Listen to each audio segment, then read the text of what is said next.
especially to my many audience members from the UK. Yeah, the question is the UK KO? And the answer is yes. Right, Thunderous? Absolutely, it's certainly KO'd at the moment. Definitely. And we're joined by the one and the only Thunderous One, who goes back years with me. It took me a long time to find this guy, but finally I did get back in touch with him. Brilliant mind, really wonderful guy, good looking, even better looking than me, which is very, yeah, good looking guy. Once you meet him, very smart, very fun to be with. And we have the patriotic Christian. Welcome back. Really good to see you. You offer really good commentary. You know your stuff. So thanks. How have you been? Thank you. Yeah, not so bad. Very busy. Very busy, in fact. I'm sure you know the UK is on fire at the moment with plenty of things going on. So, yeah, just busy. Yeah, I know, but you have a crazy government, and you have a government that's the enemy of the people, but also I see rising patriotism in the UK. Correct, yeah. We've also got a Christian revival, which needs mentioning as well, which is beautiful to see, especially with the recent carol service that was held in London. Yeah. It Cool. brought a lot of tears to people's eyes, and the Holy Spirit was definitely in London that day and that evening. Oh, that's good to see, because yeah, you don't want the Islamic spirit rising in the UK. We don't need that. You know what's crazy? No. If you think of the Norman invasion, right? I mean, granted, there were fewer people, but the Norman invasion and subjugation of England was by only 12,000 Normans. How many Muslim fighting age men came across in little boats this year? Well, at least 46,000. So, centuries ago, the Normans, with 12,000 men, conquered all of England. This year alone, never mind last year or the 15 years prior, 46,000 men. The UK army is how big? About 60, 70,000. So in other words, you have hundreds of thousands of boat people, which are significantly larger than the UK's actual armed forces. Isn't that a scary thought? Can I just add on to that, Lloyd, as well? Sure. Thank you for that comment. But it's not just those that have come over as immigrants. It will be those that are already the indigenous that would willingly support those migrants. For instance, you may have people from the left, the woke left, that are continually supporting them at the moment, verbally and politically. But you also have the indigenous members of a certain demographic that will support them for ideological reasons as well, because they will be perceived as being brothers in the faith. You know what's crazy? You know, this is a Polish flag here above me. I mean, I live in Poland, so I support Poland. You know, you don't poop where you eat, right? And I mean, this is where I eat. So this is, you know, you dance to the one that brung you, right? So you support the country you live in. You support the country that sustains you. You know, you don't try to also turn your existing home into a facsimile of the defective place you came from. It's crazy to me. It's just really fun and crazy. I just wanted to say as well with the figures, I mean, maybe 40-something odd thousand this year. But if you add on over the last year or two, including legal immigration and those that haven't come here just by boats, we're looking in a total of over 1 million migrants that are here currently. And then if you include the Boris wave as well, in fact, we have had more people come to the United Kingdom in the past year than between the whole, since the Magna Carta to 1997, between that period, that whole period, from when the Magna Carta... Over 800 years? Oh my God. Yep. You know what you guys need to do? You know what? I know what. You need to smash the gangs. Yeah, sure. Like Keir Starmer has been.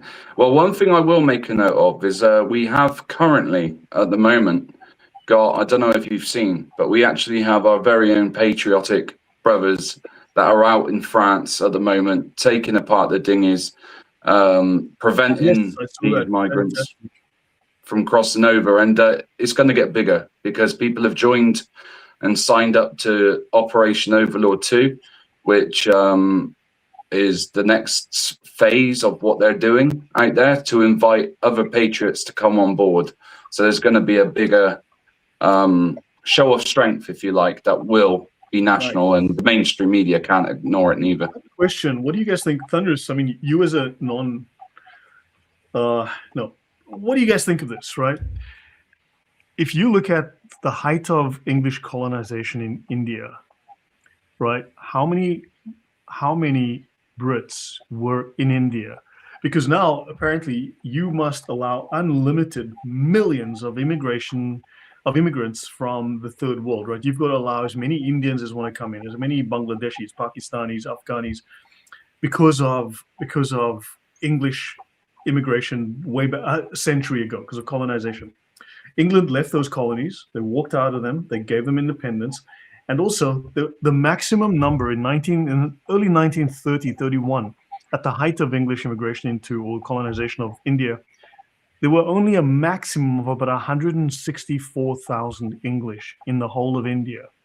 Don't you think it would be fair if you go, okay, well, since in Asia we had 164,000 English, how about we take this 10 million or 5 million or whatever Asian immigrants and we toss out everybody and we leave 164,000 like for like? What do you guys think of that?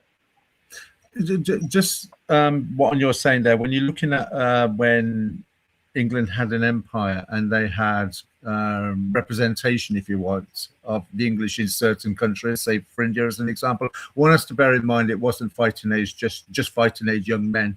They were taking over their wives and families as well. So, for instance, you could think of people like Joanna Lumley, famous English actress, born in India, and she's white. So it wasn't just young men going over and, if you like, causing a social upheaval within the local demographic, for instance, with sex crimes and rapes. I'm sure that possibly went on. There probably were very many barbaric incidents taking place. I could think actually of one or two anyway. But in general, it was families that went over to India, not fighting aged young men. So we are looking at something completely different with what's actually coming over into England. Right. Yeah, definitely. To say on that matter as well. I mean, we didn't go over there doing exactly what they're doing over here, neither, by in terms of the grooming gangs and behaving the way that the migrants do behave over here in the UK. You only have to see the actions of these men and the culture they bring with them. That is absolutely destroying our very identity and the meaning of being British. And the sad thing is if you speak about it or against it, you get yourself locked up. Mm-hmm. So that's an interesting point Rowan raises there, because I've actually been over to Pakistan, which was up until 1947 India. So there is a lot of historical reference points that were left over from the partition. For instance, images of Queen Victoria litter the certain areas. So the British were held in high regard. One has to bear in mind, when you're looking at immigrants coming over from, say, Africa and North Africa, and Bangladesh, India, I think we could really leave India out of the equation, in fairness, because when Indians do come over, they may live over in little silos, but they tend to be more interested in education and getting a job. I think, in fairness to Indians, they don't really cause a problem. And I think you can say the same for Sikhs. We are talking about Africa, North Africa, and Muslim populated countries. When they come over, they're not contributing anything realistically. So they're more parasitically taking away. If you look at, say, India and Pakistan now, though they were part of the empire, there was a contribution made. For instance, Sati, the removal of the widow throwing herself on the pyre after the husband died, that was outlawed in India. So that was a benefit. You think about the structure of the railway systems in certain countries, which was a contribution of engineering of the English mind.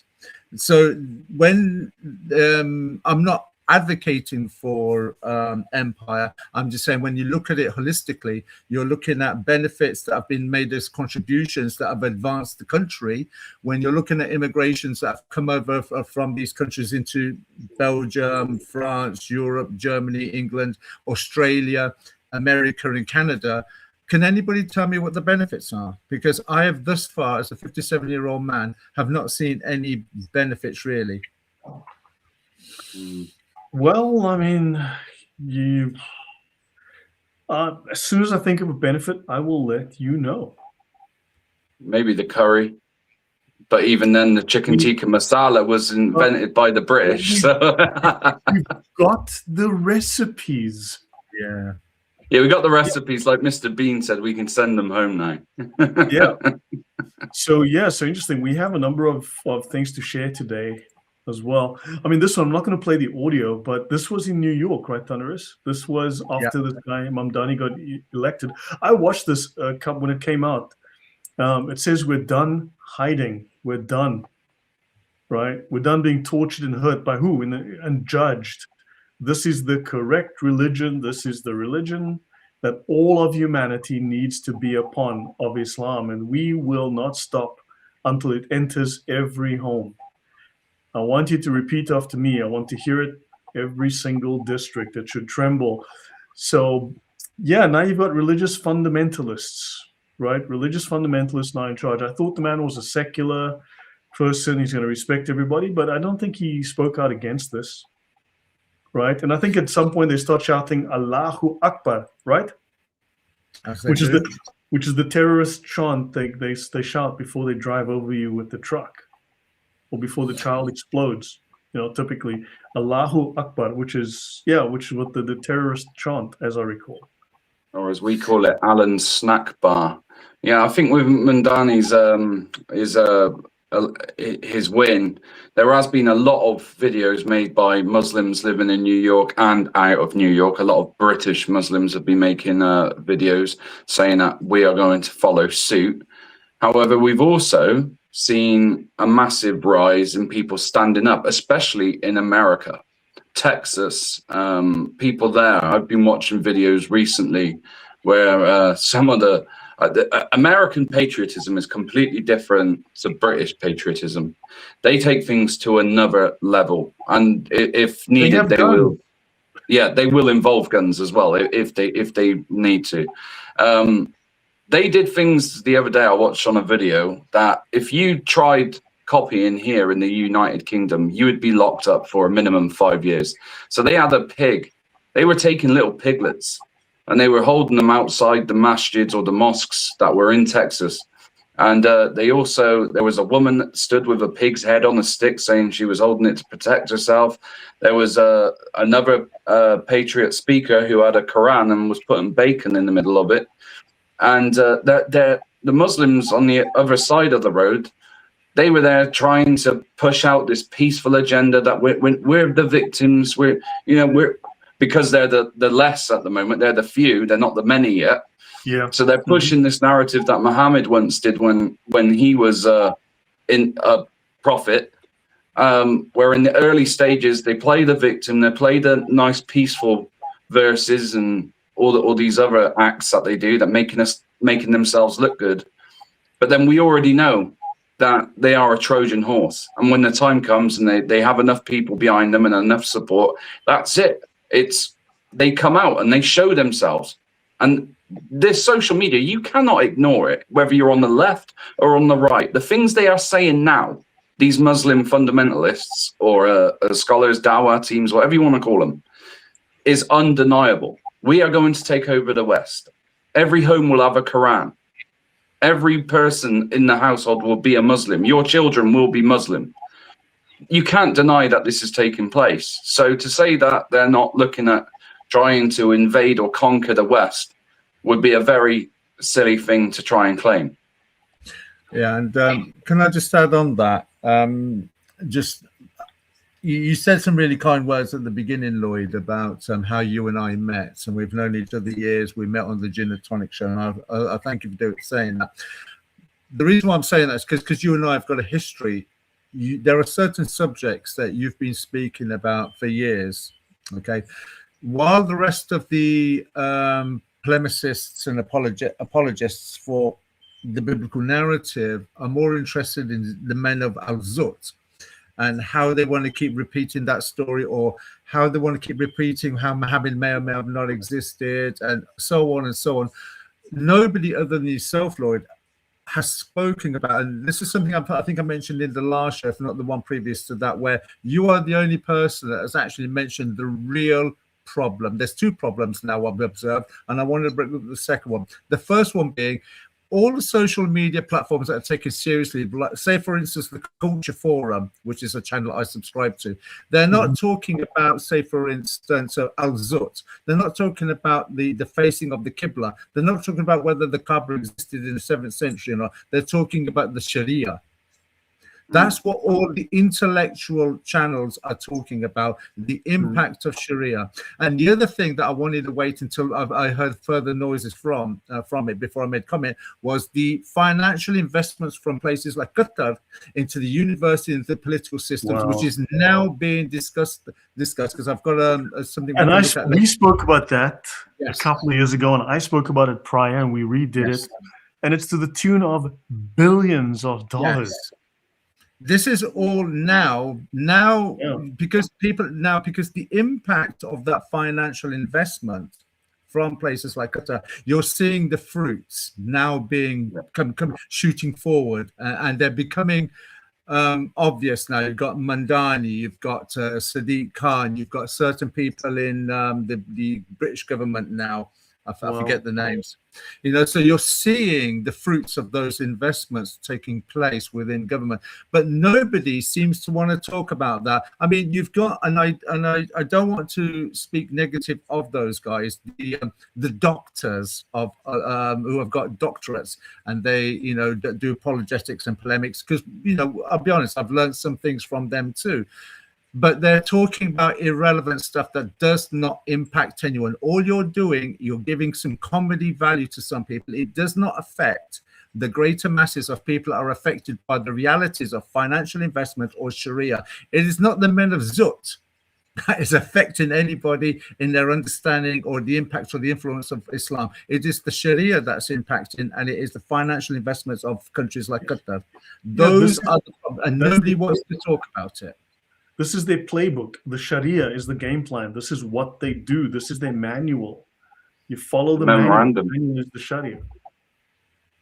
Yeah, well, like I can't remember the name of the woman in America.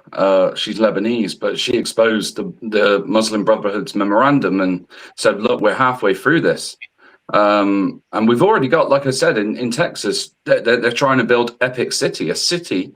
That it's not just a local community or a silo, but it's actually a whole city based just for Muslims only.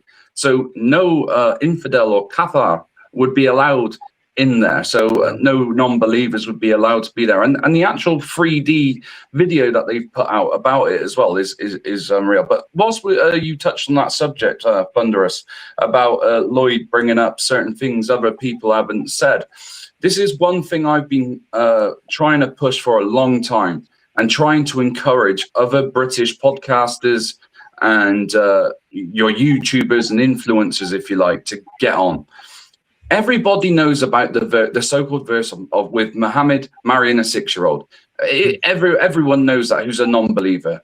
But it's the other verses that some people need to get hold of to actually realize what we're playing with here, what could become our future for our children.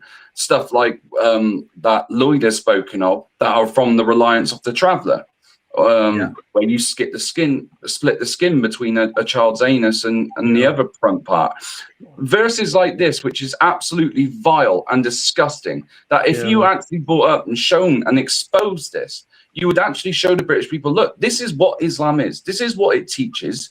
This is where these grooming gangs and these horrible people get their ideas from. And this is what we need to stop and stand in front of and expose. Yeah, people need to. I was able to do a short show on Working Class Patriot. There was some white British woman who'd converted to Islam, was an apologist for Islam, and she was lying through her teeth. And obviously the people on the stream had some knowledge of Islam, but clearly not my level of knowledge. And so I went on, and because they were allowing callers to come on the Working Class Patriot channel, and I went on, and they let me in. And the moment I popped up, she just hopped right off, and she stayed only in the chat.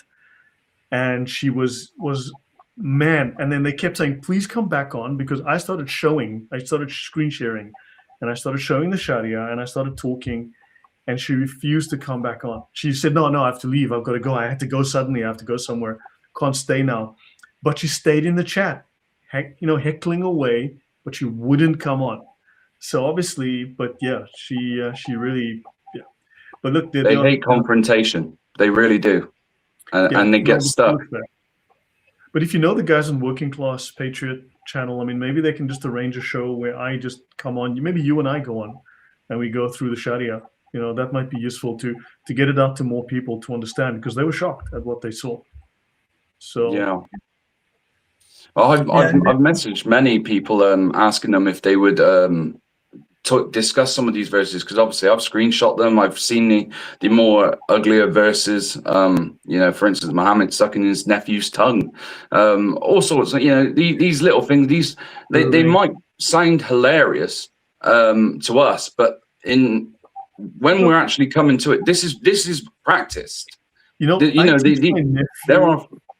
there are families that parents. There was a video I seen today where a Muslim man admitted that he's stuck his tongue in his children's mouths when he kisses them goodbye to go to school.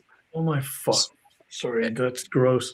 You know, I have a nephew. He's 8 years old. He's an awesome kid. I've known him since he was born. I mean, you know, I've watched this kid grow up, and you know, we're really close in family. And I mean, I see him once a week. I teach him English.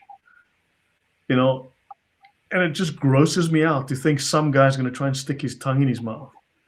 You know, it just sickens me to think of that. It's like, I pity the man who tries to hurt that boy. Yeah. Can I just add on this as well, that just going back to the video that you showed of the preacher in New York, and then you listen to, I forget the lady that's in the Somalian member of Congress, is it? Ilhan Omar. Omar, whatever. I think she married her brother or something. Whatever the situation is, I think one has to bear in mind as well is the perception of the Muslim world when they're seeing traction gained in the West and they're listening to Western politicians. For instance, after the attack in, in Bondi. Bondi Beach attack, the rhetoric seemed to be more against the right wing. Now, statistically, 5,000 words. They never once said Islam, Muslims, or jihad, and then they twice condemned the far right. And you're like, was it this week? Some statistics have come out about terrorist attacks within the last, say, since 2001, and nearly all the terrorist attacks have been attributed either to Islamic fundamentalism or Islamically inspired, or the left. Hardly anything has come out from what would be perceived as the far right, as far as far right terrorism is concerned. So, but just going back to my point about the Islamic influence, what it's doing at the moment with the masses of Muslims, say, for instance, when they're seeing a terrorist attack and Western governments backing the attack basically by attacking the far right or the perceived far right or who they brand the far right, they're seeing the same things in Europe, they're seeing the same things in America, and they're definitely seeing the same things in Canada. The natural inclination is for the Muslim now is to feel emboldened, to feel powerful, because from their perception, from their mind, they will see that as Allah is blessing their ummah. You see, so when they see these influences and these growths, it is the sign of Allah is with the Muslim brotherhood now. And from their perception, that's what emboldens them even more so. Yeah. I'm just curious on the Muslims behind this. Offensive Christmas song lyrics could be banned by labor law in the UK. People in the festive spirit may need to be careful over which Christmas songs they sing in public. You don't want to be arrested, do you? That Christmas song is a little offensive. Shouting Allahu Akbar in public is perfectly fine. And we know they will drive a truck over you while shouting that. But if you sing a Christmas song, you could go to jail. Now, that happens once a year, or maybe you have a period in the year where that takes place. Normally, say, for instance, the 2 weeks before Christmas and maybe a few days after, that you would have this like intense carol singing, so on and so forth. Yet the call to prayer is called out 5 times a day, 365 days a week. Riddle me that one, Batman. Yeah, I know. It's crazy. The Mein Kampf has 7% of its textual content is Jew hatred. The Quran is 11%, but that's okay. You can preach from it every day. In fact, it does it does make me laugh a lot, the way the left or the government perceive civic nationalists to be the far right. And because there is a massive difference between the ethno-nationalists and the civic nationalists. However, there's kind of a bridge that has been, well, it is currently being built. The more the government and the left or the woke keep, targeting civic nationalists, the more they're pushing them to go and join the ethnic nationalist side of things. Well, look, I mean, imagine Christmas carols. Imagine someone does get arrested for Christmas carols. Don't you think that at some point something must be the final nail and people go, we've had enough and there's not going to be civil war. We're going to riot. We're going to be ungovernable. The song in question. Sorry. Go on, Ron. No, go on, Ron. So I was going to say, so the song in question, I think this comes up every year and has done for the past like 4 or 5 years. It's the Fairy Tale of New York by the Pogues, where Kirsty MacColl it lyrically says, you cheap, lazy faggot. And because faggot is a derogatory term to call a gay person, that is why that word is banned. And if you say it, it could be classed as hate speech. So people have, in fact, Tucker Carlson tried daring Piers Morgan to say it on his interview with him, but Piers wouldn't do it in respect. And he was too scared because he thought if he did and he got reported, then he would be arrested, because he knows how censored our state has become, how totalitarian it is. And we are in deep trouble. We are in deep trouble, on the brink of civil war, I would say. I would say that is the case. Thunderous, yeah? Yeah, I was just going to say, and I think everything you're saying there, Ron, is right. However, and I don't know if you guys would agree with me, but it's certainly in my mindset, how I see it, I think this movement towards like a civil unrest, a serious civil unrest, is a part of the plan. This is why everything is working. When you look at everything, it is working against the indigenous. It's happening in because it's a pattern. If you look at, say, but they assume that it's inevitable anyway. I think they just assume they can control it, and I don't think that's necessarily, because violence has a tendency to escalate out of control. And I don't think they realize how much of the population is very, very angry. I agree with you, but the reason, if you look at, say, what's happening in Australia, it is exactly the same modus operandi. The indigenous are the ones being affected, and they've got basically a Keir Starmer planted as their prime minister in Australia. You're seeing exactly the same sort of things that are happening in Europe, and I would say even worse in Canada, which is what we're going to be touching on. I have a question. France has just banned in Paris. They've cancelled their Christmas celebration. They've cancelled their New Year's because of fears of terrorist attacks. They don't think they can protect the crowd from Muslim terrorists. That's not what they're saying, though, Lloyd. That's not what they're saying. They are going. That's not just that country. There's other countries that are banning their New Year's. Yeah, I know. But here's a question: when last was Eid al-Adha cancelled in Germany? Well, the thing is, when you look at those articles, they're not. I don't think I recall coming across one that actually pinpointed Islamic fundamentalism as the concern for cancelling the celebrations. They were using language almost to invoke certain demographic upheavals. For instance, it'd be the far right that's going to cause the problem, not Islamic fundamentalism or some kind of Islamic terror attack. So, when things are being written at the moment, they seem to be written as a concern for the public, but it's not.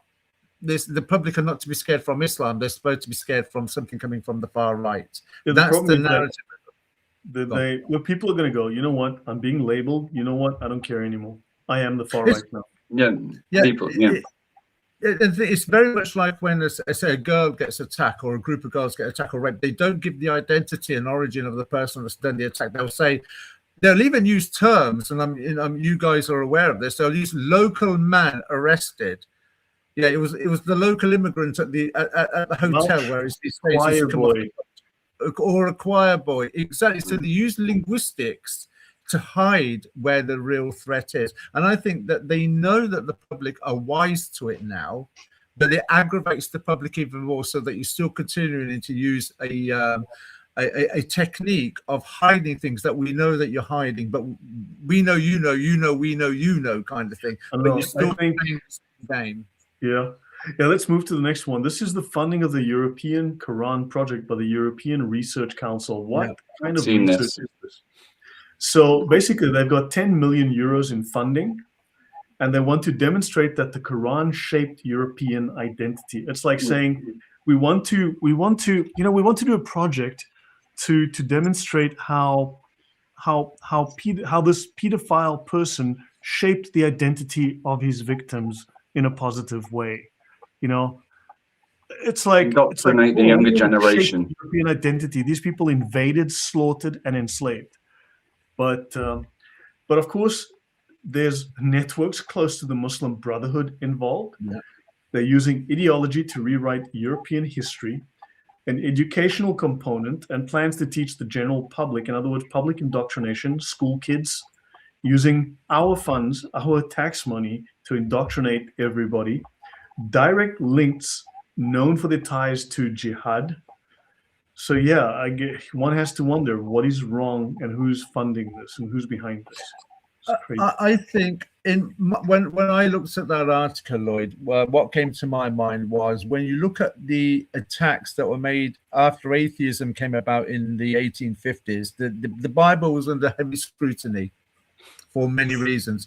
I think when you look at Islamophobia, a fear is already being set up that you can't question the origins of the Quran, the Hadith, and Muhammad. So in academia, there's a fear factor now that's beginning to creep in because it's hidden under the guise of attacking Muslimness or perceived Muslimness. This here, I think, in my perception, is something that is to try and protect any investigation into the origins of the Quran, Muhammad, and the Hadith. I think it's almost like a detour or something to create people to look away from that, or a deflection from any investigation into Islam, and just look at it from a positive point of view. Though if anybody can find any positive influence from the Quran, please let me know. You know, I just wanted to touch quickly on the last subject you were saying about the Christmas being cancelled. Our London mayor has gone one extra. I seen a video earlier with a nativity scene set out in London, and Mary is actually praying on her knees, prostrating in front of the baby in a manger, but prostrating and all the others are doing the same that are in this scene. They've kind of Islamized the nativity set, which again is just another attack. Well, I think is worse than cancelling Christianity. This is just a punch in the face to Christians, those who live with and appreciate Christian culture and values. And we're just being attacked by our government directly. This is like a message from us to you. And if you say anything or dare come back in the reply, we'll lock you up. And that's the way it is. Was their depiction of Jesus in the manger actually speaking? Because that's what they would have, you know, when the words coming out. Was there any captions of any words coming out? The thing is there, Ron, in my experience as a Muslim, or as an ex-Muslim rather, is that this is a classic technique of what they call, what is a form of trying to lessen or break you down via compromise. It's a bit like saying, having a discussion with a Muslim, and they'll say something like, well, we won't refer to Jesus as the son of God because we both agree he's the prophet of God, so let's just call him a prophet. So they get you to compromise without you realizing you're compromising your own faith. And that image there of say Mary bowing down to Jesus in the manger would be a form of people being compromised. Yeah, well, it's known that our teams have their script. I mean, Bob from Speaker's Corner has exposed this. Tommy Robinson's exposed this. Many other people, even GB News, they have exposed that, or the Muslim apologetic side of things, if you like. They go out with these scripted, well-versed, well-rehearsed verses like Jesus was a Muslim, Jesus prostrated, the Bible is corrupt, so on and so forth. And they try and rope you in, if you like. In fact, it's gone even deeper. I mean, they have literally infiltrated our education system to a point where a Muslim imam was able to go into a class and tell a year 6 student that when he's older, he won't be a Christian, he'll be a Muslim. Because he said, I don't want to listen to this or say this or learn about this because I'm a Christian. And the imam turned around and said, well, you got nothing to worry about, because when you're older, you're going to be a Muslim anyway, as Islam will take over. The teacher didn't say anything. The child got in trouble. Not the imam, the child got in trouble. And again, it's just disgusting how they are infiltrating every part of our government, every part of our society.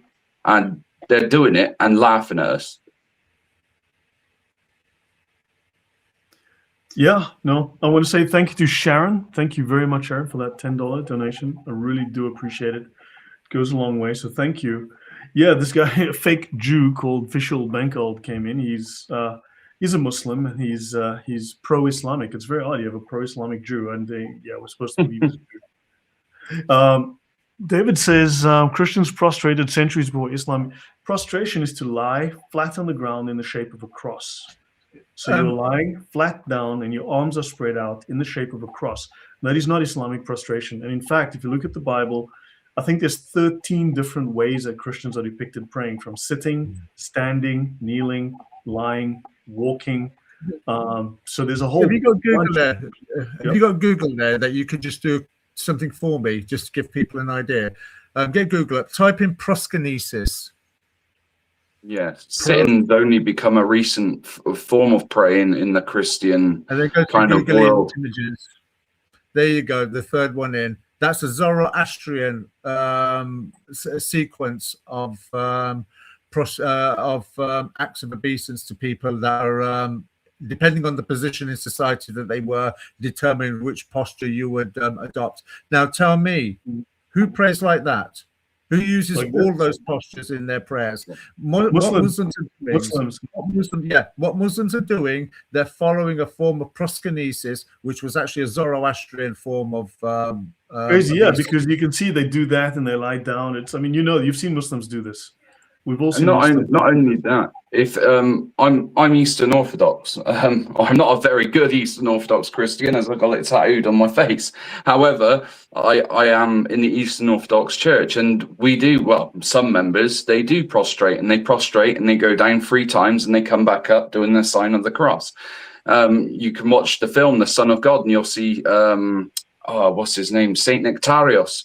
That's what the film is about, regarding him and his life. And he does exactly the same thing. And so we know, especially with the Quran as well, the Quran, everything that Muhammad Sose revealed was actually copied and taken out of different religions, like Christianity, Judaism, Zoroastrianism, paganism, and has just been compiled with all of the verses which allow him to do whatever he wants. And that's Islam.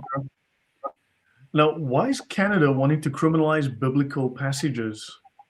Well, this one, when I found this, this for me is actually where things start to get serious, because this will be, in my estimation, this could work in a two-pronged way. One, it could be a backdoor way of getting at the Quran by going after Christianity first, or you're making Christianity a target, but your real target or intention is against Islam, possibly. The other one is left woke ideologies, because when you look at it, everything that we see in the world today, particularly from the cultural Marxist worldview, or the atheist worldview, or should I call them the Darwino atheist worldview, is a direct attack on the Bible. Abortion. Now in the United Kingdom, you can have full-term abortion. In this country now, it's gone through the Second Amendment about state-assisted suicide. Okay, all those things are, and also, and Tavistock are now going to allow 200 children to have gender, hormone suppressants. Hormone replacement therapy. Yeah, it was stopped in 2024. Tavistock now said at the end of November they're going to do 200, and they're going to do trials on 200 children. So they've legalized it again, basically. Everything that we're seeing in secular lands today is a direct attack or an inverse attack on the Bible. This could be because when you look at the text of the Bible, for instance, they could go, not anybody uses it anymore. Nobody even really quotes it. But if you go to, say, some of the Leviticus scriptures where it talks about stoning of homosexuals, stoning of men who dress as women, or maybe stoning of men who have sex with an animal, and then you have to kill the animal as well. Now, that could be very problematic if you're a man that dresses as a woman, if you're a man that has sex with an animal, or if you're a homosexual. But you don't see those things in the New Testament, as it were, or the Greek scriptures. But what you do find in the Greek scriptures are where the Apostle Paul in 1 Corinthians chapter 6, verses 9 to 11, it says, well, men who lie with men, blah, blah, blah, but that's what you were. So it speaks of it in a very negative way. Then you've got the Romans 1 scripture, I think it's around about 22, 23, 24, where it talks about men having sex with, going after their own flesh and working what's obscene. So those texts, as far as the woke left are concerned, are going to be very problematic. So, but then because they're not giving you an exact sort of like list of verses that they say are problematic, and you'll be hate speech if you actually use those biblical texts, they've kind of left it open-ended so they can be very ad hoc with what they consider hate these speech. laws are always vague. I mean, look at the anti-terrorism laws used against people who tweeted, or constantly against Romy Tobinson, so you just see that happening. It's I've had prevent at my door. This guy. Oh, sorry, wow.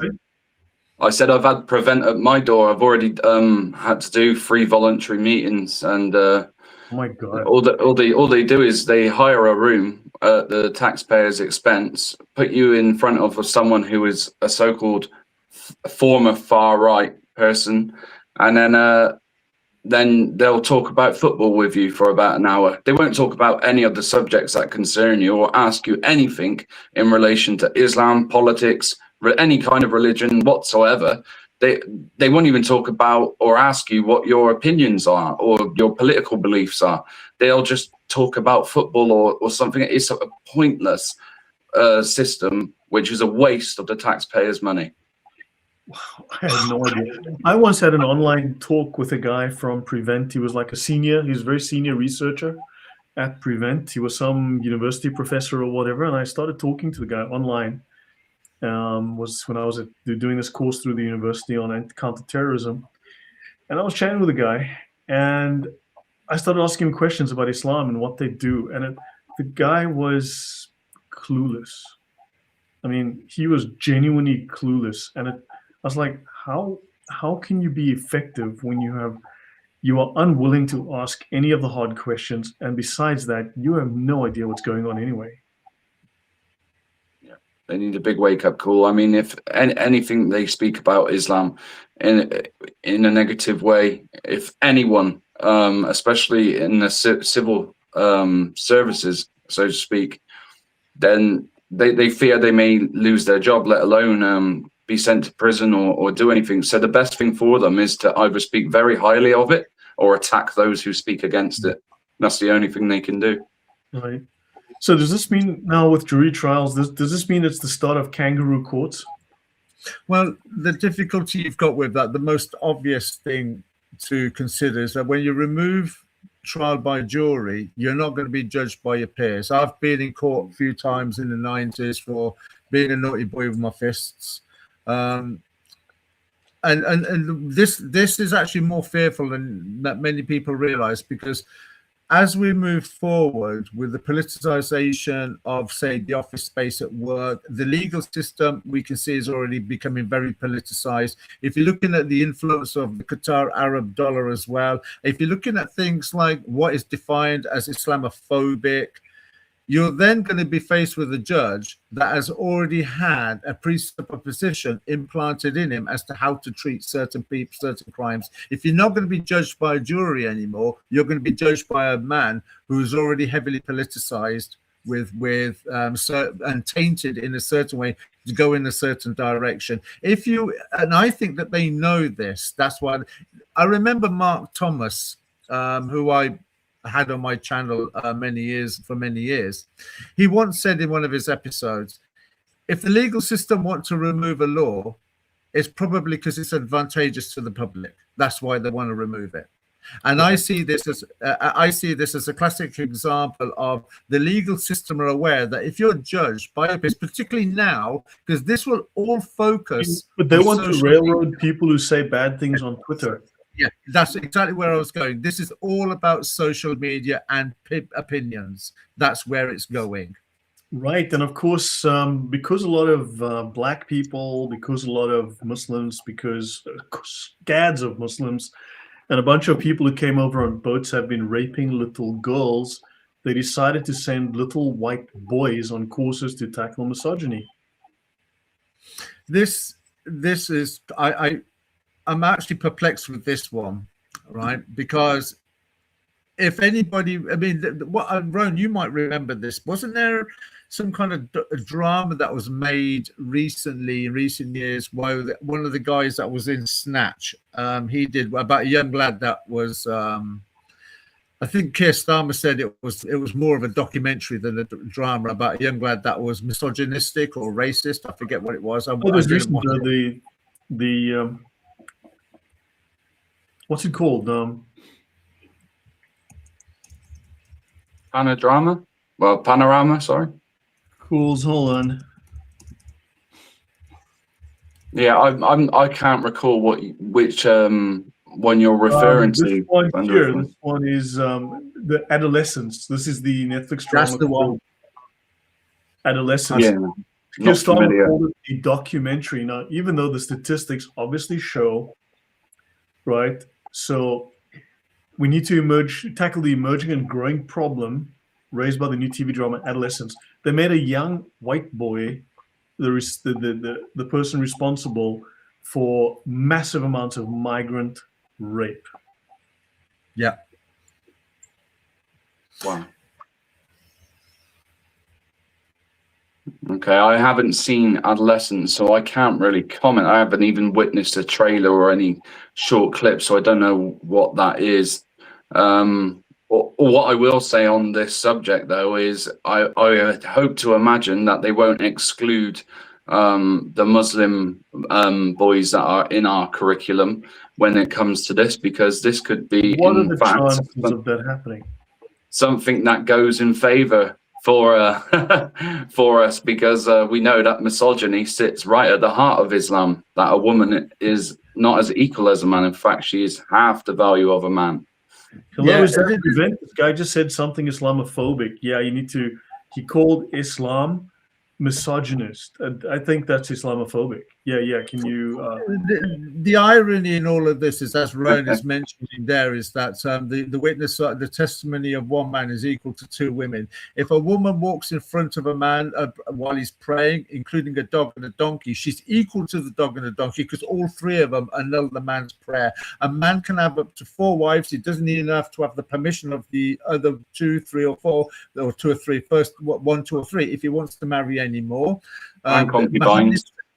Muhammad himself said that there are going to be more women in hell. You're allowed to beat your wife. You can divorce your wife. She can't divorce you unless she goes to a Sharia court.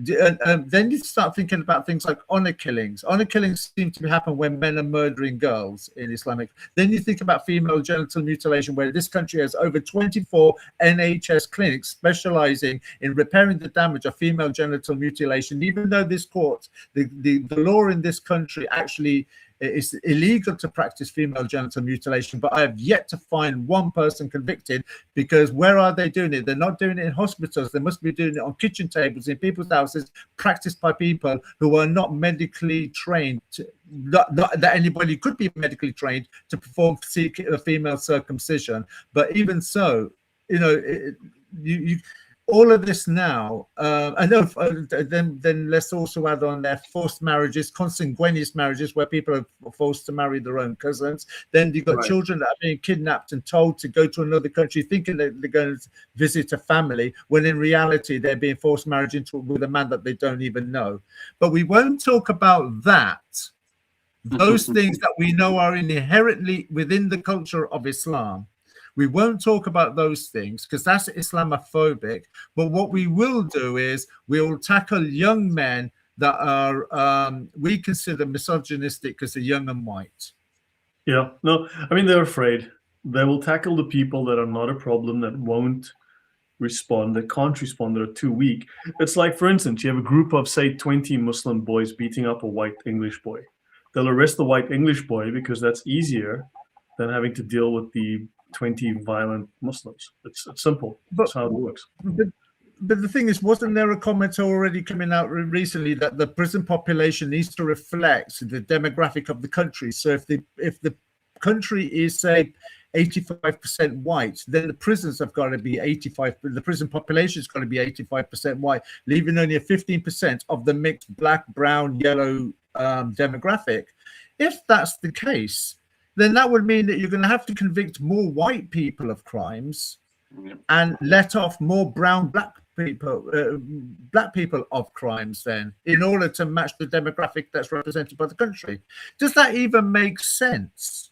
No. So no. Not only are you not going to get your job under DEI, where it's not meritocracy, you're going to get a job if you're disabled, if you're trans, if you're Muslim, or if you're black, or if you're brown.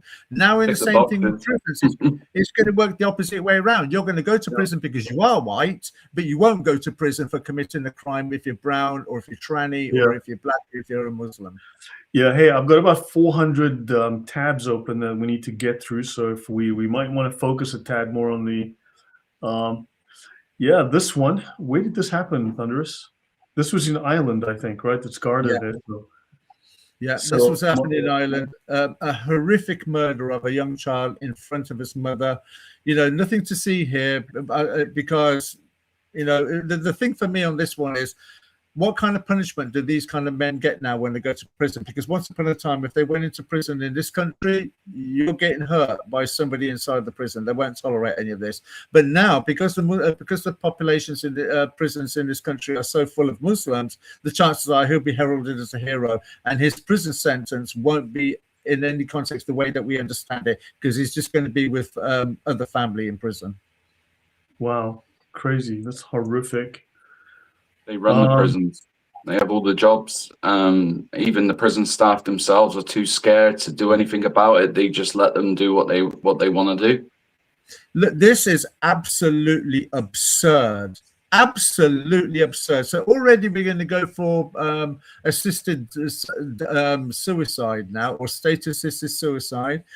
Look at the list below of the tests they're going to do before they actually give you the death sentence or the death injection or whatever means they can use. There's a certain list of features there. If you're, let me just get up on my screen as well so I can read it. Yeah, I made it bigger. I made it as big as it can get.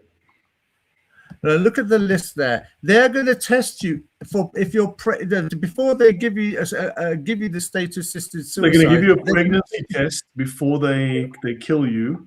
Yeah, if you're a man, they're going to give a pregnancy test to a man or somebody, anyone over the age of 80. People who cannot even become pregnant are going to get a pregnancy test. Individuals are unable to produce a test due to their illness, or individuals within days or weeks to live.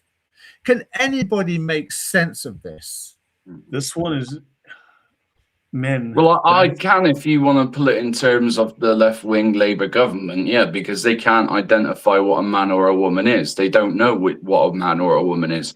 Even Keir Starmer, the leader, doesn't know what a woman or a man is.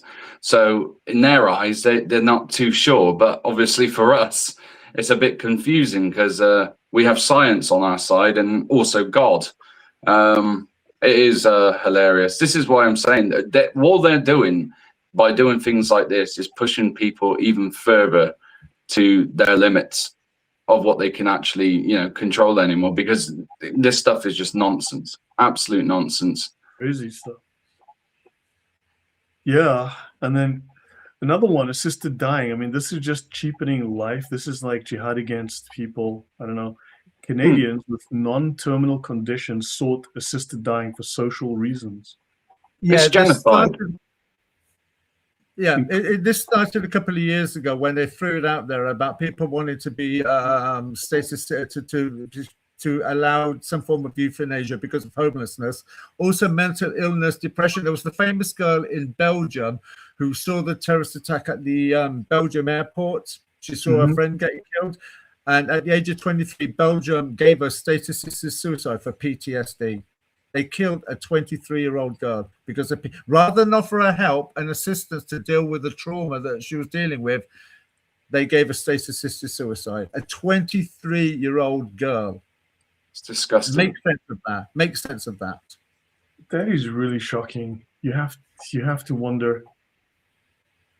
Well, yeah, and if you add that as well with Britain as well, 48% of pregnancy end up in abortion. We are literally, if you add this with assisted dying and everything else that has happened during COVID, that has come to light as well, especially like the things that have actually come out, let alone the things that haven't yet, with Dr. Fauci. So how about you stop aborting kids and then you don't have to import people on boats?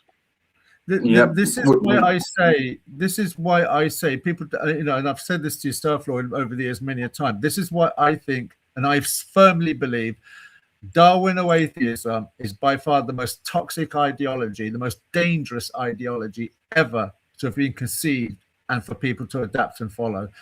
I once heard an illustration by a guy that came from Africa, and for me, it's quite fitting in the way that we are.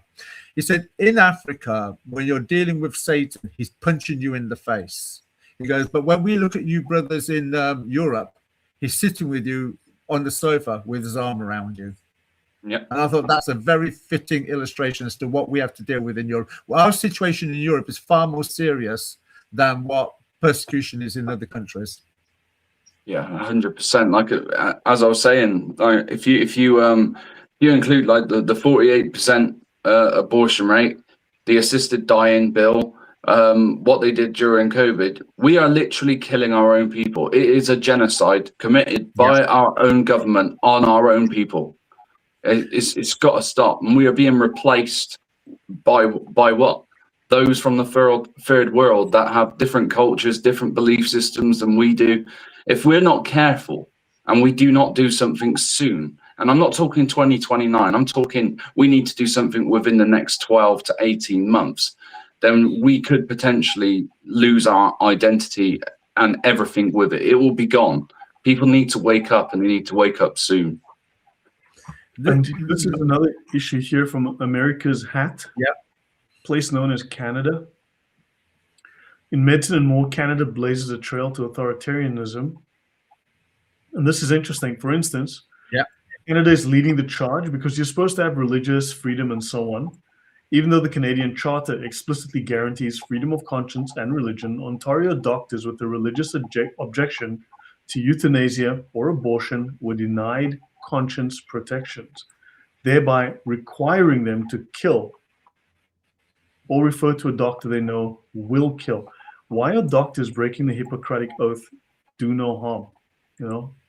And if they didn't like it, the judge said they must get out of medicine. And look at the figures. Not coincidentally, some 16,500 people were killed by doctors and nurse practitioners in the country last year. When I read that, I couldn't believe I was reading that. It's a form of youth. Let's call what, when you look at the 3 or 4 things that we've discussed as far as Canada and Europe are concerned with reference to abortion, state-assisted suicide, and this bill now, at what point is it not eugenics? At what point is this not eugenics? No, it is eugenics. I mean, this is Nazi eugenics. I mean, the Nazis did this, as was said earlier. Yeah. The charter is toothless, says Karin. Yeah, the charter is completely toothless. Yeah. So, I mean, this is shocking to see. So Qatar is using $1 trillion to secretly destroy the West. I did not watch this interview. This could be. So, do you want to tell us anything about this, Thunderous? Yeah, I mean, I watched the interview. I think the only thing I really walked away from, because it presents nothing new that you've already discussed. Only you did it a couple of years ago, mate. And this goes back to the point I was trying to say at the beginning of the show, when you could do a comparison to, say, for instance, all the shows that all the other apologists and polemicists are doing in defense of the biblical narrative and maybe exposing Islam. If you was to look at their material, most of it gets repeated, regurgitated, and they fall back on, or is completely irrelevant, or has no influence or import as to what's going on today. This, though, people are now talking about it in interviews. Yet you covered this years ago. It's the same thing with the Sharia law now. You covered this years ago. These are the important talking points that people need to understand. These are the things that we need to be talking about and discussing, not flipping men up al-Zut. I mean, what if Qatar is funding this stuff like in Canada? Exactly that. You have to draw the conclusion that when you look at, say, the £10 million that's being given to the European Court for trying to identify the Quran's impact on Europe in a positive way, you've got to look at things like this and see where is all of this money being dispersed to. Yeah, I'll just read this. Qatar's unprecedented $1 trillion influence strategy is reshaping Western institutions, destabilizing democracy, and empowering ideological movements that openly oppose Western values. It's a 50-year warning. The ideological project rooted in the Muslim Brotherhood has now reached a critical midpoint. The West is facing a long-term soft power campaign by a mixture of political influence, financial investments, cultural outreach, and elite partnerships. And of course, they've already stolen the universities, all of which have gone unchallenged. Qatar has become the single most powerful force funding and shaping these networks, from major universities to media platforms to political institutions. I mean, look how they've bought Tucker Carlson. I mean, he was on stage recently going, Muslims are great, and why do you guys give Muslims a hard time? Those poor misunderstood artists. You really need to hug a Muslim today. And he goes on, so this episode exposes how influence operations work in practice, not through dramatic takeover, but incremental cultural and institutional shifts that policymakers fail to recognize. And he speaks of the Red-Green Alliance, radical left, and the Islamist political groups. Yeah. And they infiltrate academic spaces, activist networks, and the public discourse, using the help of Western leaders who underestimate. That's correct. And in terms, in regards to Tucker Carlson, funnily enough, he turned around in one episode and actually said, well, we need to reconsider who our allies are. And it goes, is Israel really our ally? He says, in fact, I think we should, we've got more in common with Qatar and Doha, and we should be, celebrating Qatar more and maybe rely on them as our ally than Israel.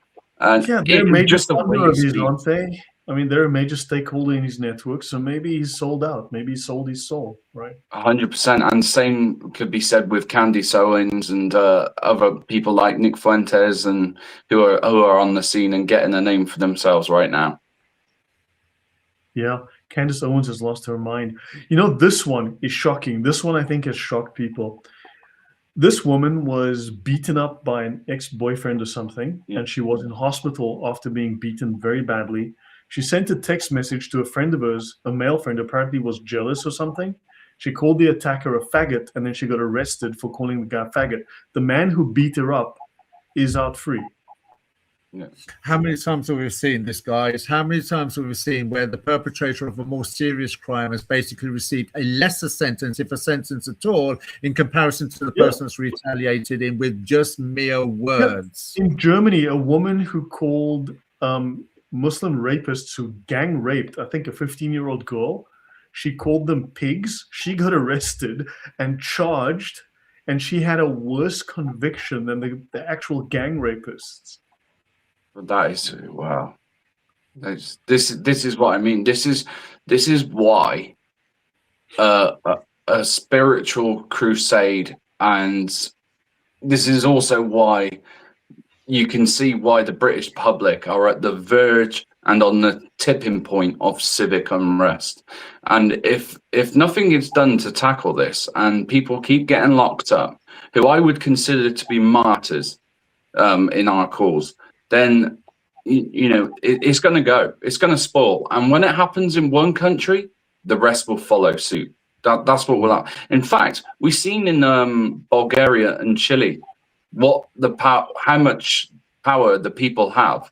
And if we see other countries repeat what they have done by having a mass opt-out, just completely give up, stand outside the parliament, stand outside the government, and just stay there, stay put until they give up their power, then, if we don't do that, then this is going to keep happening. But I genuinely do believe we are going to head down that route where we will get this Labour government out before any election.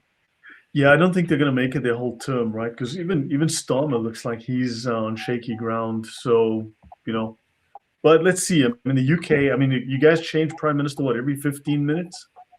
Yeah, it's a normal thing nowadays. Yeah, Tommy Robbins, grooming gang victim, had to write an apology letter to her rapist because she called him a Pakistani pedophile. There you go. Right, I was going to finish on this one, but you brought it up now. Sorry So because we're approaching the holiday period, everyone, let's all go to Marks and Spencer's and buy some toilet paper. Let's make Marks and Spencer's toilet paper great again.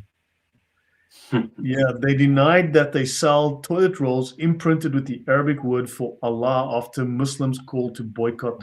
Why would you even do that? It's like, please, man. Do you remember they were claiming that socks sold at Marks and Spencer's a few years ago had Allah printed on them? Socks? Yeah. Well, let's make toilet paper great again. Great to the last wipe. This is Marks and Spencer's toilet paper. Whatever it is, get some. Get some. And yeah. I'm going to definitely go and get some of that.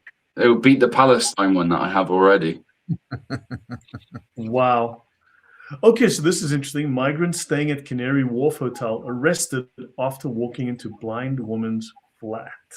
Yeah, again. I think this is again. I think this is is this the same one or a different one where a guy? The other one walked into this woman's house and the two daughters were there. That's the other one.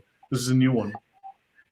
So I think this one was. I think something came out in the media as well, stating that it's a civil matter, not a legal matter. If no damage was done, if no burglary had taken place, and if nobody was harmed, so then it becomes a civil matter, not a legal. That was a lie because you're still trespassing. You're entering someone's house, and how do you know he wasn't threatening to do something? Exactly that, because there was no threat from the legal standpoint. I think it was Black Belt Barrister that commented on this. He commented, no, they completely misinterpreted the law. They were just, but nothing happened, so it's fine.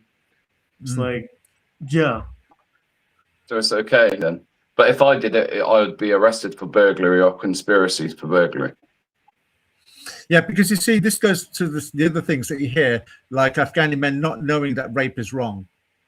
The judges actually forgive that. They're like, but it's his culture. He doesn't know any better. You're like, why are you allowing men who don't know that rape of children is not okay? Yeah. Why are they allowed to walk our streets and live near schools and surround our communities? But of course, the lefties will say, let's welcome those. They're actually vulnerable, and we should look after them. They're weak people. This is an argument I had put to me only a week ago, that they're vulnerable beings and that they have just escaped the most horrendous conditions that we could never imagine in our lives, because we are so fortunate and superior that we have to, really hate ourselves that much that we should bow down to these people that are coming here and kiss their feet whilst giving them all the luxuries that they already get. It really takes the piss. Excuse my French. No, it does. Yeah, I've just said worse on the channel. Yeah, Gazan children have arrived to a specialist National Health Service treatment, which means you can't get treatment. But not only that, as far as I recall, they can bring their mother, their father, their sister, their brother, their grandparents, their uncle, their neighbor down the street, their dog, the cattle, and then they can ask for a house, a phone, a TV, free electricity, free medical care, free internet. They've been coming here for years. Do you know? Go on. I was just going to say on this, want us to bear in mind, there was some recent footage revealed of people going into dentists and filming asylum seekers in dentists in the waiting queue, already ready to get assistance from the local dentist. But the dentist said it was a private practice, so they were ushered out on a couple of occasions, right, where this is done. Very much like when the people walking in hospitals and they were empty during COVID, saying there was no panic or no, there was no rush. However, when you think about it, because of the NHS waiting list, there has been a severe uptake in the amount of people performing their own dentistry at home to deal with the problems they've got with their gums and their teeth. And yet people that have come in from other countries that have not contributed to the system are getting preferential treatment. Yeah, exactly that. And in fact, they were selling during the pandemic when people were in lockdown, dentistry kits. There was actually the healthcare part of our economy come up with these healthcare kits where you could remove your own teeth. People were pulling their own teeth out. For heaven's sake, it's absolutely ridiculous. But in regards to the Palestine thing, that's not new. They have been coming here for a very long time on the quiet. In fact, I was at my local leisure centre last year, around this time last year, when 20 of these Palestinian, I would say they're teenagers, came in, started, some of them were getting undressed right by the pool, not in the changing rooms, just jumping in and out the pool. Whistles were blowing by the lifeguards. They were ignored. They were running riot, running up these stairs. This was during a lane swimming class. So the British that were just ordinarily swimming in there in a white minority village are thinking, what on earth's going on? And they're running then through gyms, being chased by all the staff, trying to get them out. And they come up to me at the end whilst I was about to leave in my car, asking me if I had a carrier bag. And I asked where they were from, and they said, "Oh, we've just come over here from Palestine." This was last year. This was when the war was going on. And I said, "How many of you are there, and where are you staying?" And they said they were staying in this university campus, not far from where I live, and that there was 1,500 of them in total. So it goes to show you there's been things going on that we don't know about for a very long. Yeah. It's not just like the Afghanis. They flew into the country. Yeah, and the Afghan. Well, that came out luckily because we flew in like 25,000. Except they didn't explain they would also fly in up to 14 family members per Afghani. So when you have 25,000, when you multiply by 7 to 10 to 14, then you actually have like 300,000 people. Or more. And the excuses we are given is that they were translators or that they participated in helping us during the war in Afghanistan. But now it's only now that they're coming here to escape the Taliban. Okay. The Taliban knew exactly where they were. The Taliban didn't care. Honestly, the Taliban, it's just a bunch of stories. I mean, Hope in Christ is a Swedish girl. I read about this, was recently R-word by an Ethiopian Momo. But they couldn't deport him because the judge said the crime didn't last more than a few minutes, so it was okay. Wow. It was only a few minutes. How about I tell you what, I get someone I don't like. I'm sure there's people on social media that I beat them over the legs for like 6 minutes with a baseball bat, and the judge will go, look, it was only a few minutes. It's okay. Lloyd, you're free to go. These people are just whingers and moaners. Sounds like a plan to me, right? Maybe if you say your shahada in court, you would get away with it. Maybe you're right. Just say the shahada, your salvation. You know, that's what I would get my barrister to do. In his defence, Your Honour, he has reverted back to Islam. Hold on. Yeah, I don't know. Girl arrested for pepper spraying rapist. Wow. Let's have a look. If I can find this. There was a lot of there was a lot of controversy last week, Lloyd, because there was a case where 2 Afghani men were jailed for a sexual assault on a young girl, and the court were too scared to publish the footage that the girl had recorded in case of a civic unrest. They were that worried. A riot. Yeah, they were afraid it would start a riot. So maybe that footage needs to be leaked. Exactly. That's the one where a woman actually asked the girl if she was all right and still did nothing about it. You can imagine that the woman probably had a concern initially, and then right at the last moment thought this could be even a problem myself if I did something about this. Yeah, so she's attacked. That's fair now. It reminds me of what Esther Ransom did about 15 years ago in this country. She did a final documentary where she had two children, a boy and a girl, that were actors, one inside a shopping centre, one outside. And she asked the actors to act as if they're very distressed. And what she did, Esther Ransom did, was actually film people, walk past the children.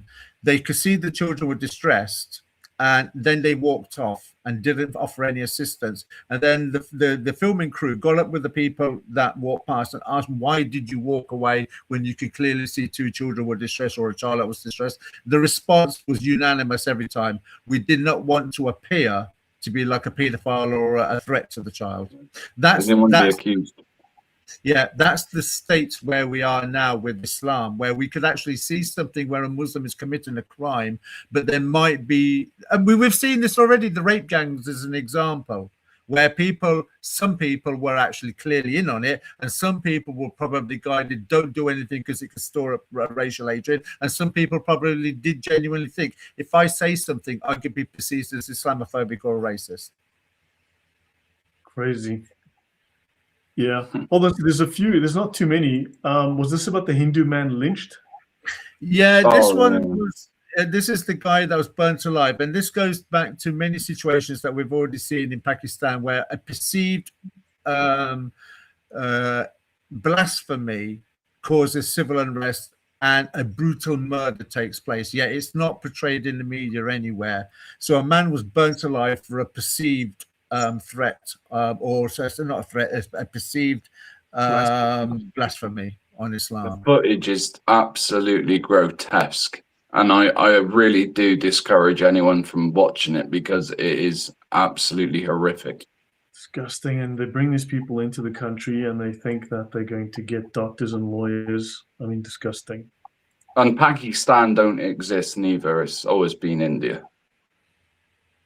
Yeah. And what is this about child protection services? Oh, no. It's not CPS, not child protection services. It's something else. Oh, Hamid Koski was acquitted from, this is the guy that burned a Quran outside of the Turkish embassy. Yeah. He was then attacked by someone, someone at the embassy or a clerical worker. The guy brought out a knife and tried to kill him. And that man has never faced charges. The attempted murderer with the knife has never faced charges, but this guy went to court, but eventually got acquitted by his team, by his legal team. So first off, in 2009, I was caught in possession of a bladed article, which was 2 inches long. It was a pocket knife, Swiss Army pocket knife on a key ring. So it was on my keys. I had done nothing wrong, and just because I had it on my person when the police did a stop and search, when random stop and search were taking place, because I was wearing the wrong clothes, I suppose. They asked me, "Did you have anything on you? You shouldn't have." I said, "I don't know. Do you consider this as?" And they did, and I got a 2-year suspended sentence for my first ever offence. Yet this man, he can carry a blade that is a lot bigger, maybe a lot sharper, actually use it or threaten to use it and walk away with absolutely nothing. Yeah, but you got to remember, Rowan, that when the police see Muslims with weapons, drop your weapons off at the local mosque, mate. Oh, yeah, of course, yeah. I've uploaded that video, that very video that got my previous channel removed. I got 3 strikes for the same video I have just managed to upload on my channel again now, and didn't get any strike for it. I was testing the water to see, and it was literally just because I was exposing the other side of the narrative that the mainstream media wasn't showing. Look at the size of this knife. Exactly. It's disgusting. Incredible. Look at the size of that thing. And there's bigger ones that they walk around with, and they can walk straight past the police. There's many videos of them doing so, and they get away with it. Yeah. They get away with it. I don't know if you would agree with me, Rowan, right? But look, I'm 57-year-old dude. I was around, as a young man in the 80s and the 90s, as you were, clubbing and things like that in this country. In those days, we had hard men or tough guys. They worked on the door. You knew they were involved with the football and such. In my estimation, I'd just like your opinion on this. In my estimation, that generation of tough guys and hard men that are about my age now, or say 45 and older, have not been replaced. I think what's happened is that the children that they gave birth to are just basically thugs, that are probably dealing or whatever.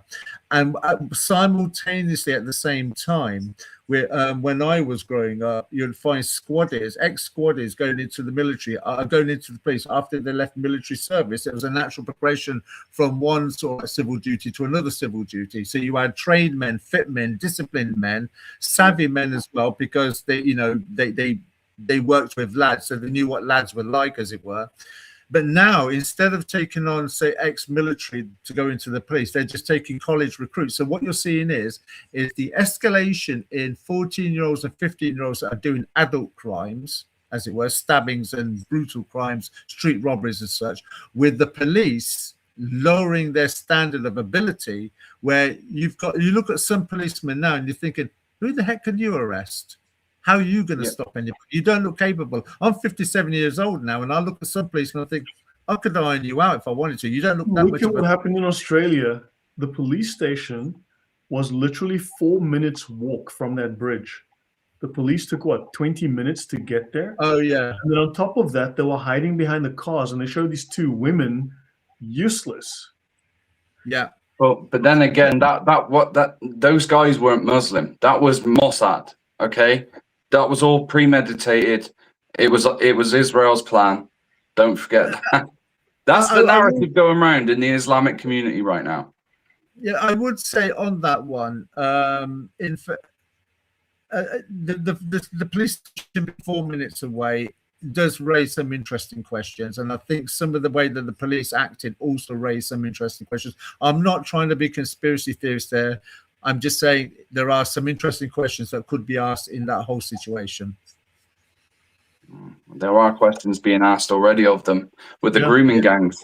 However, I believe that, and I would believe that there are. It wouldn't surprise me, and I've said this to Lloyd several months ago as well. That when you look at, and this came to my mind when Donald Trump was being interviewed by Joe Rogan, and Donald Trump mentioned about 200,000 children going missing over the border when Biden was in power over those 4 years, because the Biden the border requirement of children proving via DNA being proven that they were with a family member was actually removed. However, 200,000 children have gone missing in America. That's what the claim was. Then you add up all the people in the BBC and in pop and in the media that have been arrested for downloading child porn. Then you look at the Muslim grooming gangs. Okay, there seems to be a pattern of children being the victims. Now, going back to the Pakistani Muslim grooming gangs, because of their consanguineous nature of the community where everybody's bloody related, right, via blood, excuse the pun, that it wouldn't surprise me that if the Pakistani community were used as procurers of children for maybe people in higher office as well, because it seems that councillors, politicians, police, judges, social services, a lot of people knew what was going on. I find it incredible to believe that this could have gone so far as it did, okay, without certain questions or people wanting to say something about it. So, and because the nature of the Pakistani communities, they will not grass on each other because it's family, because you've got a blood tie, okay? And Islam as well prevents you from doing so. Exactly that. So I'm not trying to be a conspiracy theorist here. I'm just saying it wouldn't surprise me, and I say it wouldn't surprise me because of the sheer volume. I mean, Ukraine has its own problem of children going missing during the war. That's also coming to the fore now in certain media circles. We're seeing, if you like, a systematic attack worldwide on children. Now, that can sound far-fetched to a lot of people, but I will just counter this.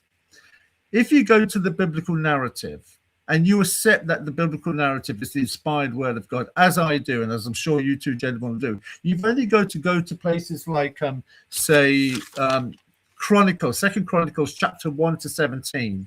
So, no, 2 Chronicles, I forget what the chapter was, but I think it's 32, 1 to 17. It's where Manasseh is installed as king. And he does some very, very, very bad things. And some of them were actually sacrificing his own children to the god of Molech. Okay. That was clearly going on in the times of the nation of Israel. The Canaanites were known for sacrificing children. The Aztecs were known for sacrificing children. If we are living in the last days and we take the biblical narrative as truth, what makes people think then, if you're a supporter of the biblical narrative, that makes you think that child sacrifice has stopped? It may have changed in some way, but children are still... Well, Islam is human sacrifice. If you think about it, jihad is human sacrifice. Abortion is human sacrifice. I've got a paper by some I can send to you where they've actually linked abortion as a form of child sacrifice. You could even put it down to where a woman who has an abortion for the sake of her career, that's a child sacrifice for the sake of her career. That's how they've underlined it. Yeah. I want to end off, it's been like an hour and a half. I thought maybe we can do this one. Do you want to tell us a little bit about this? Anti-rape pants with a mechanism for girls. This thing, I mean, seriously, are this supposed to be unterrible, unrippable? What's the story here? I think that there's various forms of anti-rape pant that's coming out. Now, the way I looked at it in a humorous way, because the problem is if she got stuck and, she needed a pee or poo, that could be a problem for her. But the thing for me was, well, how close is it to the truth to make them think they can get away with a piece of comedy? Because comedy is normally predicated on a reality, an exaggerated form of reality, or to heighten a certain political point. So for me, this was a case of, is there we used to have chastity belts in the past when men went off to war, leaving women on their own. So are we living in a new age now of chastity? Well, to me, I've seen this, and I think what they do is, they punish those who are not Islamic or not likely to be the perpetrator. So they punish who's likely to be the victims and not likely to be the perpetrator. So instead of sorting out Islamic extremism or radical Islamism, we have to deal with armed police at our markets, or what they call these bollards that they put up, diversity barriers. Instead of dealing with the grooming gangs and verses in the Quran or the Hadiths, we have to now get clothes to fit girls that are called anti-sexual assault pants, to avoid the R word because of YouTube. They always target the victims or the likely people to be victims rather than the perpetrators. And at the same time they attack us as well by, we can't say Merry Christmas, it's Happy Holidays, we may offend them. So we are literally seeing an act of war, not just take placed on us by people from a different world, but by our own government as well. And it's things like this which tip people over the edge, these little things. So maybe you can't take it off because you're locking the belt, but how hard does it look to tear that material? And of course, when Europe didn't have Muslims, they didn't need diversity barriers. They didn't have attacks from their greatest strength. No, they didn't have to cancel markets neither, or avoid them. Isn't it amazing that their greatest strength is causing them to have to cancel Christmas and New Year's parties and put up diversity barriers and worry about bombs going off at concerts? Isn't that crazy? Yeah, the problem is Islam. I think the problem is Islam. I think everybody knows. I've been saying this for years. We keep brushing it under the carpet. The elephant in the room needs to be addressed. Islam is the problem, and we always hear, "Oh no, it's radical Islam. It's not the moderates are fine." I've got plenty of friends that are moderate. Is radical. radical Islam is the snake and moderate Islam is the snake that the grass hides in. There is no in between. It is all the same. And if you believe Muhammad is the best representation for mankind of all time in essence, then you are just as bad as Muhammad and his companions. And you only have to look at his life, how he lived, to see, and what he taught, to know what kind of man he was. And that's as simple as it is. That's an interesting point you raised there, Rome, because that's actually a biblical principle found at Revelation 18, verse 4, where the God of the Bible says, "Get out from her if you don't want to share in her sins."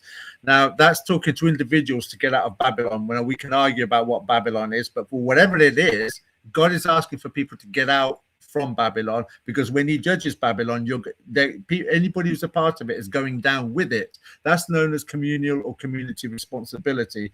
And this is what I have been saying for years, what you just raised there, that when you identify as a Muslim, you are basically saying, I have no objection to a 54-year-old man putting his erect penis inside a 9-year-old child.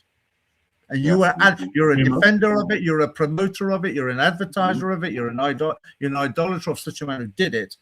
So that's community responsibility to the full. So everything you just said there, gaslighting us.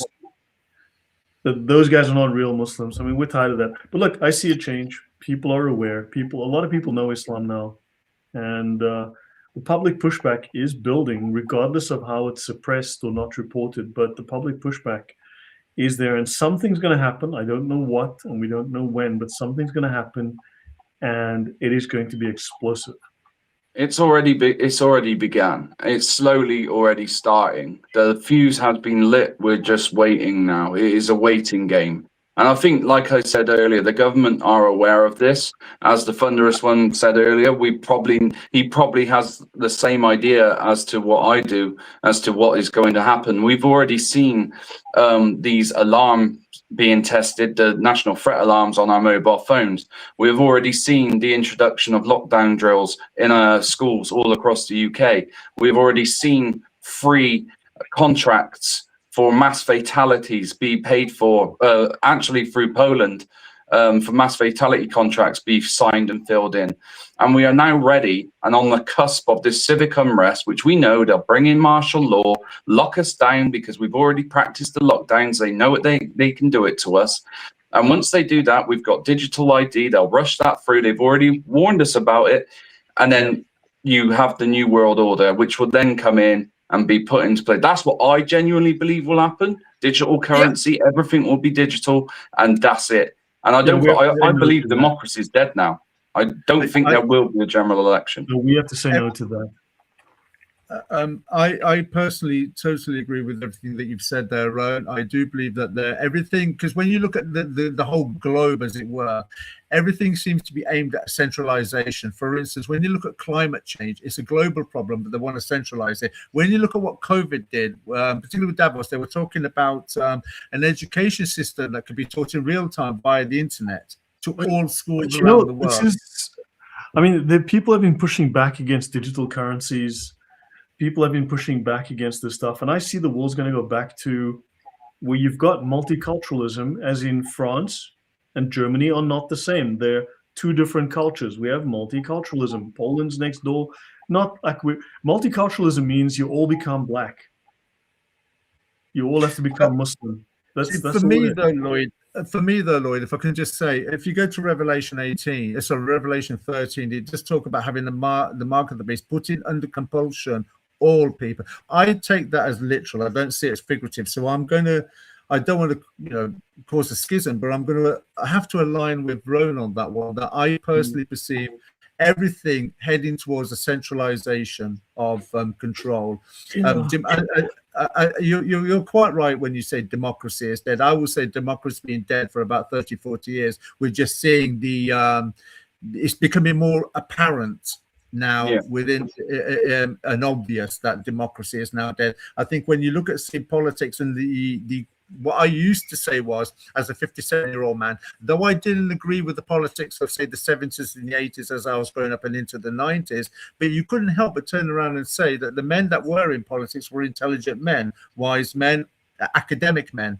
some of them were respectable men, like Tony Benn as an example, or maybe people like that used to be the Ben Habibs that we've got today, the Ben Habibs of the past, as well, people who I would respect. I wouldn't Most agree were with them, ex-military. but Most were ex-military. And now, though, when you look at politics now and politicians, you cannot really take them seriously. They look like cartoon caricatures. Yeah. So for me, the climate change is global.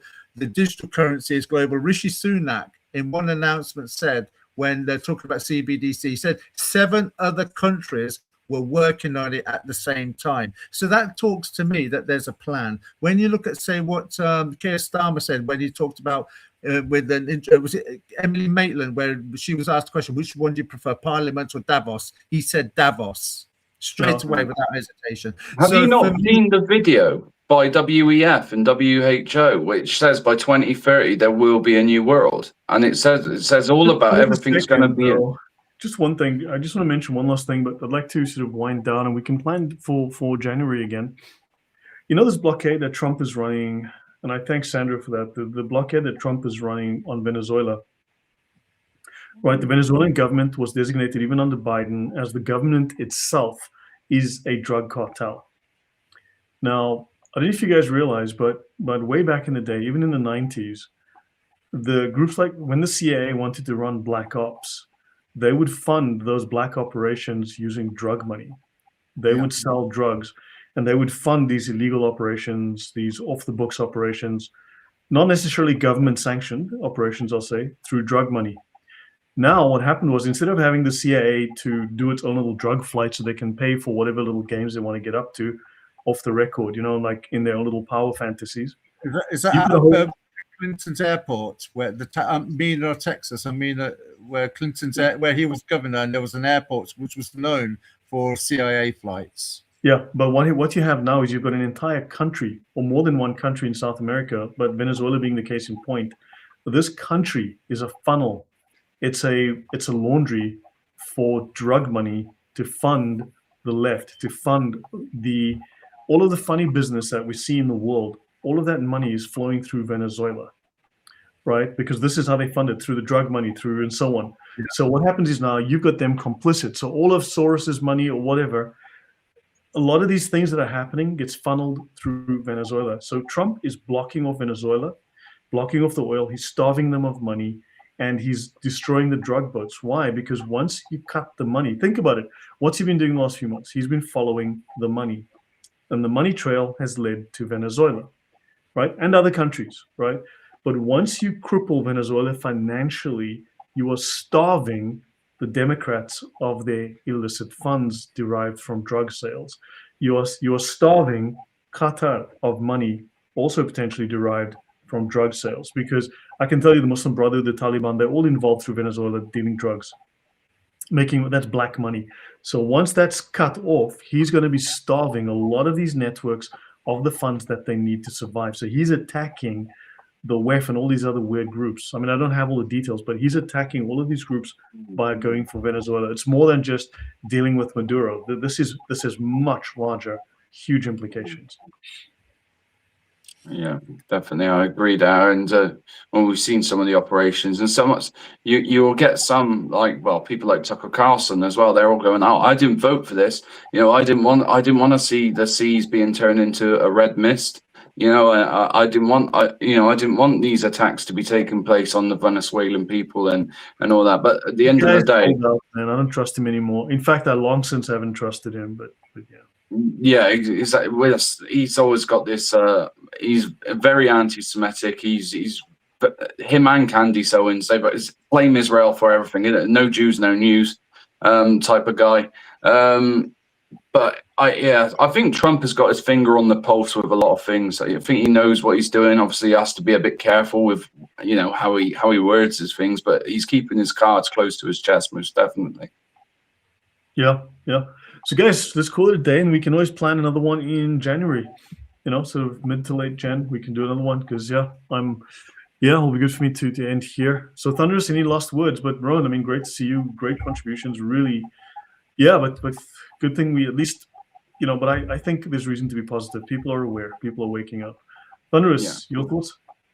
Well, no, it's been a pleasure to speak to yourself as usual, Lloyd, and thank you, Rowan, for joining us this evening. You've certainly added another feature that of our discussion, which is valuable. Hope that whether it's mid to late January next year, that you can join us again and become a feature moving forward in the future, because I think that you do have a contribution that's quite valid for the discussions that we have on this channel. And thank you, Lloyd. Thank you for having me on your show. At least once a month, once every 6 or 8 weeks, me and you and have a discussion. Yeah. So thank you for this year and this ongoing bond that you and I have. Yeah, no, that's good. And don't forget the little presentation we spoke of. So once you get prepped, I'll help you with that. Yes. Yeah. So guys, yeah, thank you everyone very much for participating. Ron, thank you very much for being here. It's been really good. You have a good contribution. I mean, really, you know a lot, and it's actually really helpful. We need to talk about these things, because otherwise we're not exercising our free speech. We're not telling people. It's not always how many, it's who, right? But I mean, Exactly. we are doing what we can. We're doing our part at the very least. The rest is out of our hands, but we've done our part. 100%. Well, thank you for having me on again. Yeah, you're very welcome. So great. Much lave.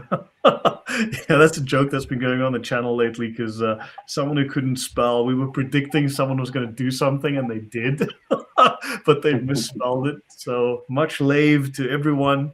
We lave you all. I hope, I hope you received lots of lave this Christmas as well. So everyone, yeah, we That's one thing I did want to say is I just want to say, wish everyone a Merry Christmas, considering the circumstances.